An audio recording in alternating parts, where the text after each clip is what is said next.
This week, Suzi tests gadgets that can bring the Olympics to your home. I build a lie detector for £1, and why Pac-Man and Pong are the coolest games in town.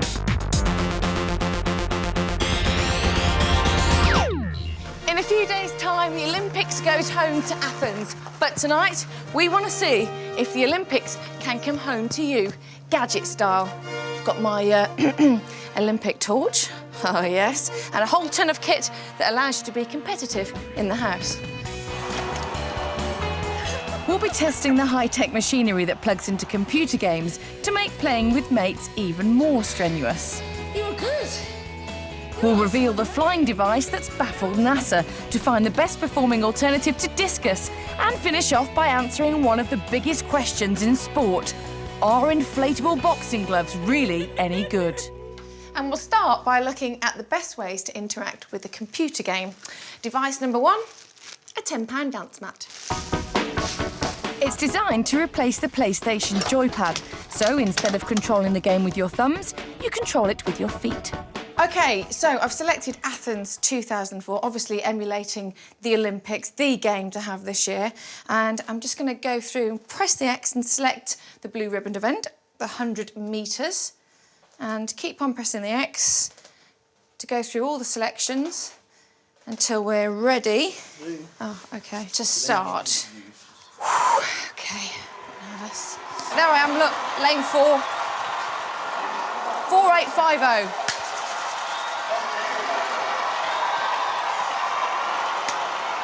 Take your mark. OK. Quiet, please. Shh, shh. Set. Clean start, clean, pretty even 1-2. And a brilliant start by Germany. Yes! Gold! I know it looks really funny here, but actually it's quite good. You know, when you go to the gym, you just fall into a comfort zone. You don't tend to stretch yourself, but here, because you're competing against other people, you really push hard. It's good. Time for the second event, the Reebok Cyber Rider exercise bike. It costs £300, but we've seen them on the web for just £190. This can also be plugged into a PlayStation instead of a joypad. So the lounge is now a velodrome. I've got myself a biking game. Let's see how it goes. Unfortunately, there aren't many decent cycling games to buy. However, you can use your Cyber Rider to control driving games. The faster you pedal, the quicker you drive. Got to concentrate, I was going to fall off the cliff. Too late. My feeling is, if you use an exercise bike at home or in the gym, you might as well be playing a game as well. Our final gadget is a true Olympian, the Concept 2 rowing machine. Sir Steve Redgrave has one, the Army train on them, and for £940, you can have one too. You join me lakeside. Well, in the garage, because that's the only place where these can fit. Now, they were designed by 2 Americans to replicate being on the water as accurately as possible. So, you sit at the same height, and the resistance is pretty similar to an oar in water. But the really cool thing is, look, you can plug it into your computer, and although you can't race against a computer, you can race against your mates. Or, in this instance, Gordon, the soundman. So, a 500-metre race for our home Olympics. Place your bets, please. 2, 1, go! The graphics are hardly award-winning, but then the quality of the workout makes up for it. Rowing is one of the best bits of fitness you can do. There are no jarring impacts and it works the legs, arms, back, abdomen and buttocks. Using all those muscles demands a lot of oxygen, so it really gets your cardiovascular system working, and it seems Gordon's works better than mine. Apparently in his prime, Steve Redgrave would do 500 metres in about 1 minute 12. An average fit person should do it in about 1:52, which, surprisingly, Gordon looks like he might make.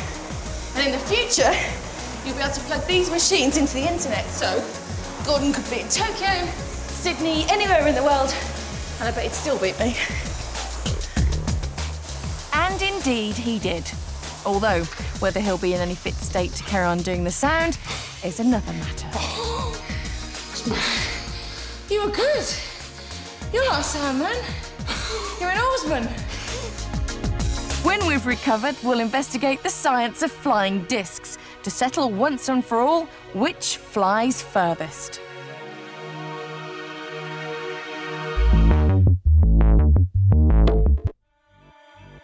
I'm a liar, and I'm lying to you right now. But if I'm a liar, how do you know if I'm telling the truth? Well, you might try hooking me up to a polygraph or lie detector. It's essentially a collection of doctors' instruments. When you lie, the pulse quickens, you breathe faster, and you start to perspire. The ultra-sensitive polygraph maps those changes. Any significant peaks spell out stress and a possible porky pie. In this country, there are only 5 regular polygraph operators. In fact, worldwide, there are only 4 companies that make them. They're incredibly expensive and sophisticated gadgets. Just the kind of challenge I like. So, here's the Gadget Show's polygraph for £1. Lying causes stress. Stress causes sweat, and that's where my design for a lie detector comes in. Salt water is a better conductor of electricity than skin, so if you're connected to a circuit and then perspire, it should allow more current to flow around. That's what we're going to measure. First up, you need some power. I've got 3 volts here, supplied by 2 1.5 volt batteries, and that feeds into a pretty simple circuit. The first component is a 10-pence resistor. It stops the circuit from getting overloaded. And over here, I've got a 10-pence transistor. Its job is to amplify the delicate signals I'm getting from the skin. Now we come to a 5-pence LED, or light-emitting diode. As your skin sweats, the more current gets through and the brighter it glows. But it's quite hard to see. And so for a really accurate readout, I need to step outside my £1 budget and spend a further £2.50, that's all, on this thing, a multimeter, as used by electricians. The skin completes the circuit, and I'm using the pads you get with those electrical toning devices favoured by slimmers.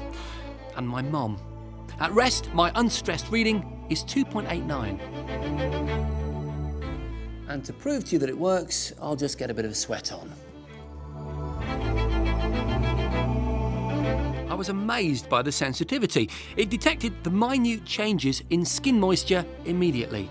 So, now we've proved the technology works, it's a case of miniaturising it and testing it. Hi, Annie. Hi there. Jason, how you doing? Come on in. Our volunteer, Annie, will face 5 questions. Is this what Trisha does? Something similar. Remember, if the numbers go up, she's lying. Do you like all of the people that you work with? Yes. Are they rude ever? No. Do you think you could do their job better than they could, some of them? No.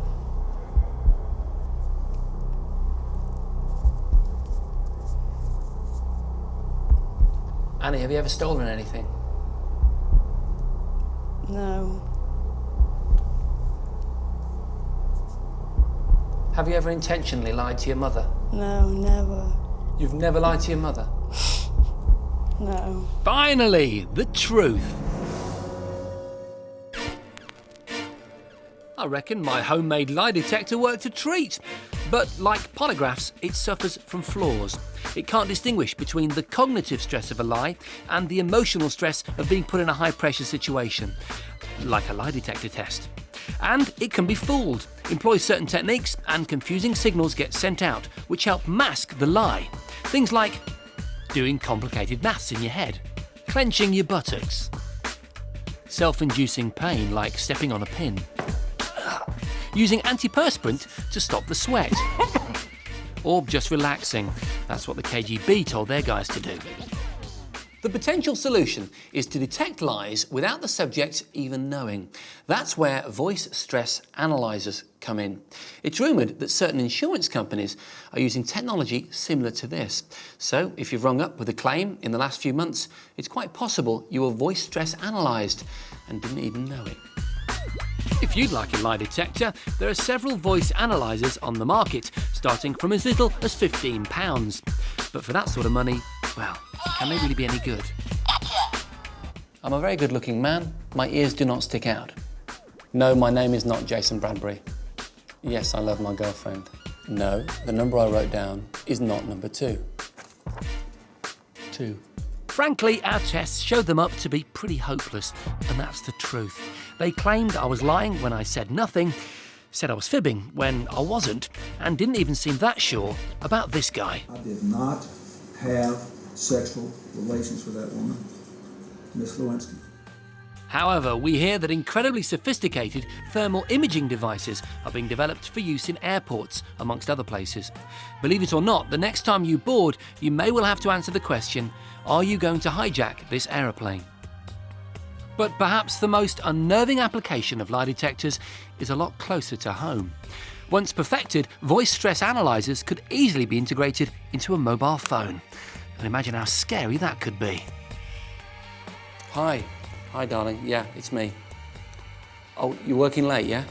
Yeah? Oh, really? Because that's not what it says on my phone, yeah? Pumpkin.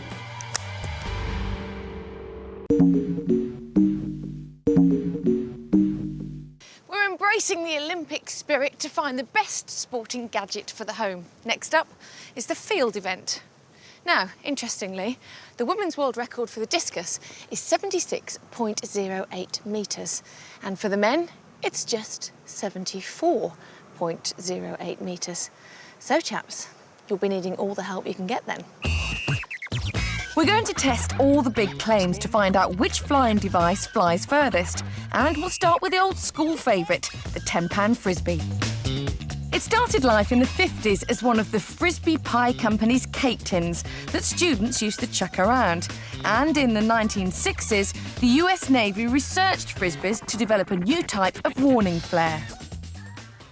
On its side, you can see it's shaped like an aeroplane wing, which is why it flies. And by spinning it, you create a kind of gyroscopic action that keeps it stable. OK, let's see how it flies. OK. The Frisbee world record is a wind-assisted 194 metres, but this looks well short. In fact, after that familiar Frisbee landing, it's just 30 metres. The next challenger is the 13-pound hover disc, competing under a cloud because of its illegal use of a controlled substance, helium. That makes it lighter than air, so it should win easily. Unfortunately, it doesn't like wind and prefers indoor events, and we were unable to take a measurement because it was blown out of the field of play. Aerobis Super Disc Ultra costs £13 and is very popular amongst dogs because its soft edge means comfortable catches. It also has a reputation for being the easiest disc to throw straight, thanks to some clever science. Two of the forces acting on a flying object are obviously the centre of gravity, which is in the middle, and the centre of pressure, which is what creates the lift. And usually on a frisbee, it's on the edge, which is why they tend to veer off a little bit. Now with this one, the spoiler moves the centre of pressure back to the middle over the centre of gravity. So in theory, it should be a more stable flight, in theory.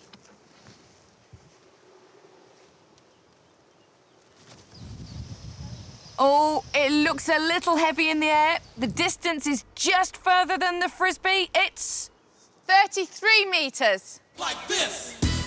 Time for the bookies' favourite, the £10 Aerobie Pro. It has, rather unnecessarily, a bulletproof polycarbonate core and is the reigning world record holder for the longest throw of an inert object, heavier than air, by an unaided arm. And if you can beat the 406-metre record, the manufacturer will give you $1,000. Cool. Even the slightest flick gives you a massive flight. It's not going to be a new world record, but it's double today's previous best. It's 63 metres. Finally, the wild card, X-Xylo. Designed by the man who used to plan American missile production. At £7, it's many people's dark horse. Now you have to spin this when you throw it, a little bit like an American football.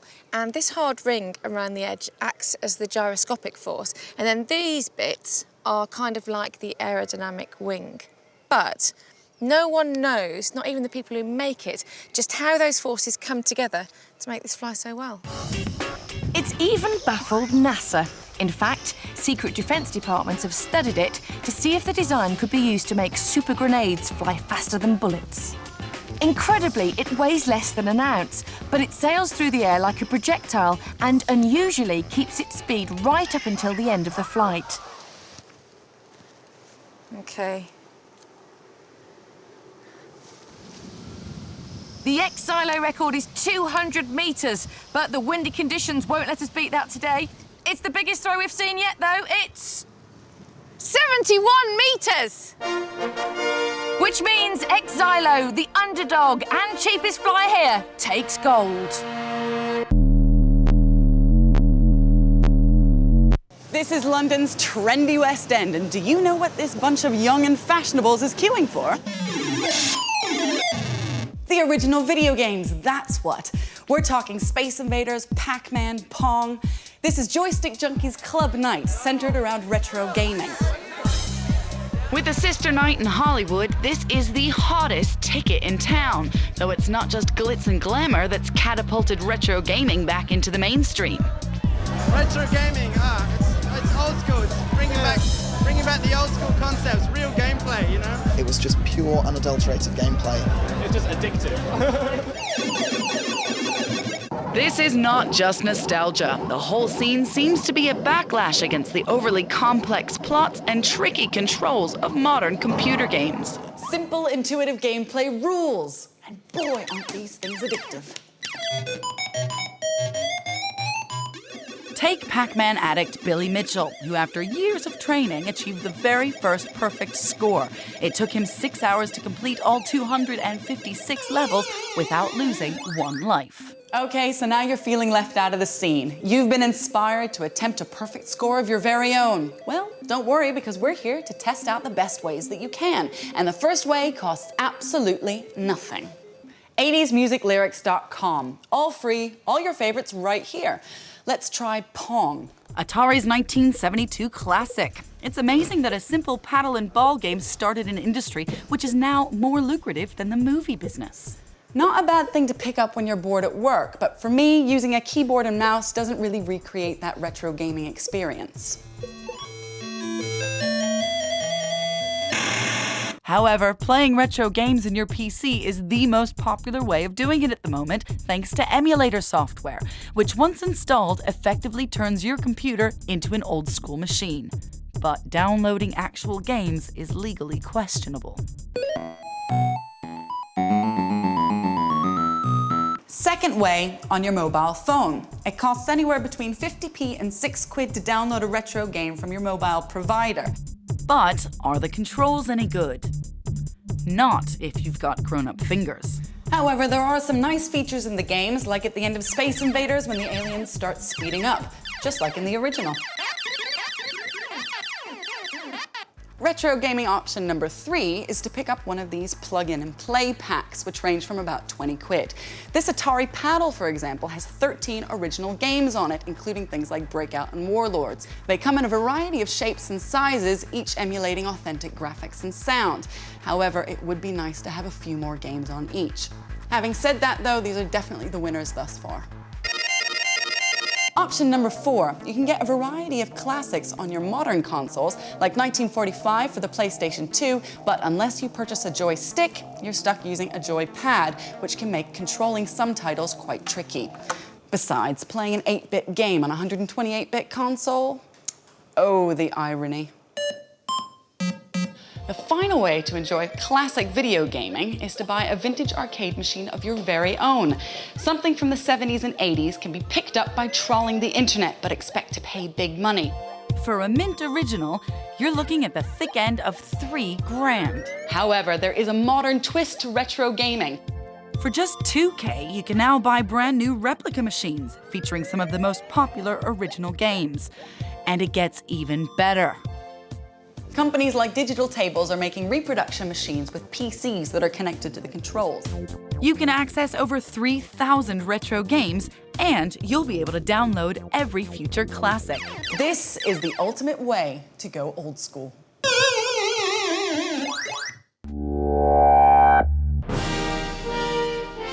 As a fun finale to our home Olympics, it's time for our favourite sporting gadget of all. Deep breath, everybody. Frank Bruno called boxing... Frank Bruno called boxing show business with blood. Today, we're going to call it show business with inflatables.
Riding something of a futuristic dream machine, an all-electric sports bike that they call the Tesla of motor. Colin started his YouTube channel 9 years ago and has since become a self-taught record-breaking internet celebrity.